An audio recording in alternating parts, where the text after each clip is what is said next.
Assalamualaikum warahmatullahi wabarakatuh. Saudara yang dirahmati Allah, Pusat Data Nasional merupakan fasilitas di bawah wewenang Kementerian Komunikasi dan Informatika yang digunakan untuk penempatan, penyimpanan, pengolahan, serta pemulihan data. Fasilitas ini dibuat untuk mendorong percepatan transformasi digital Indonesia dan juga sebagai implementasi dari kebijakan pemerintah, yaitu Peraturan Presiden Nomor 95 Tahun 2018 tentang Sistem Pemerintahan Berbasis Elektronik. Dibangun pertama kali pada Rabu 9 November 2022. Saat ini pemerintah masih dalam tahap pembangunan PDN yang berlokasi di kawasan Delta Mas Industrial Estate, Cikarang. Daerah tersebut merupakan salah satu dari 4 lokasi yang di mana fasilitas pusat data ini akan dibangun.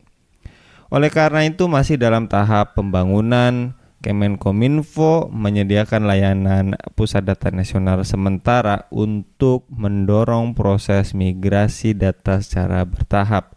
Dikutip dari aptika.kominfo.go.id, layanan sementara tersebut meliputi penyediaan layanan Government Cloud Computing atau ekosistem PDN yang disediakan oleh Kemenkominfo, kemudian integrasi dan konsolidasi pusat data instansi pemerintah pusat dan daerah ke PDN, kemudian juga penyediaan platform proprietary dan open source software guna mendukung penyelenggaraan aplikasi umum atau khusus seperti SPBE. Dan yang terakhir, penyediaan teknologi yang mendukung big data dan artificial intelligence bagi IPPD.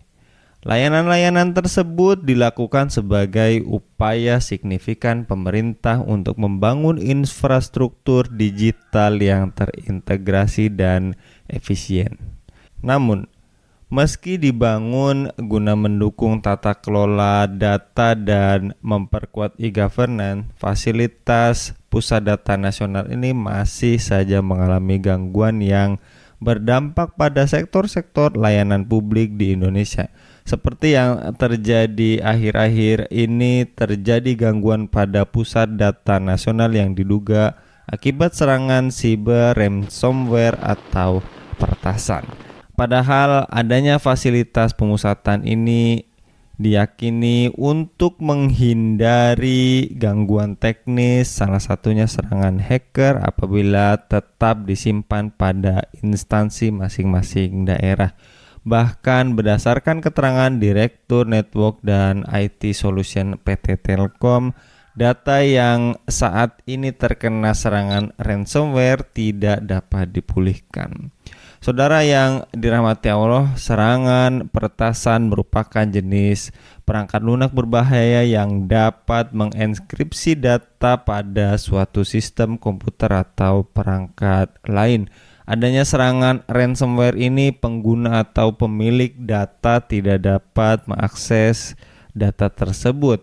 Oleh karena itu, pelaku atau hacker akan meminta tebusan untuk mengembalikan data tersebut. Dampaknya saat ini beberapa sektor pelayanan publik juga mengalami hambatan akibat gangguan sistem pada PDN. Hal ini menunjukkan bahwa kurangnya pemaksimalan upaya antisipasi dan penanggulangan yang dilakukan oleh kementerian dalam pencegahan gangguan-gangguan teknis ini. Seperti yang kita tahu, Pusat Data Nasional merupakan sistem yang sangat krusial karena di dalamnya menyimpan data-data masyarakat dan instansi dari berbagai daerah di Indonesia yang apabila terjadi kebocoran atau gangguan maka akan mengancam keamanan nasional. Sehingga bisa dikatakan gangguan atau kejahatan siber tidak hanya mengancam dan merugikan bagi perorangan atau individu, tetapi juga hingga satu negara. Saudara yang dirahmati Allah, seharusnya pemerintah sudah tuntas dalam segala aspek, baik kebijakan maupun strategi yang matang dalam hal pengembangan sistem yang akan digunakan untuk kepentingan seluruh sektor. Terlebih lagi untuk mendorong percepatan transformasi digital, perlu penguatan regulasi mulai dari keamanan hingga manajemen risiko yang adaptif dan cepat tanggap, sehingga kepercayaan masyarakat dan pihak lain yang bisa dikatakan sebagai stakeholder dalam ekosistem digital ini tetap terjaga dan bisa menghasilkan kolaborasi untuk mendukung proses transformasi menuju digitalisasi. Tinggalkan perspektif Anda pemirsa yang dirahmati Allah, supaya tidak terulang kembali kejadian ini. Tulis pada kolom komentar. Assalamualaikum warahmatullahi wabarakatuh.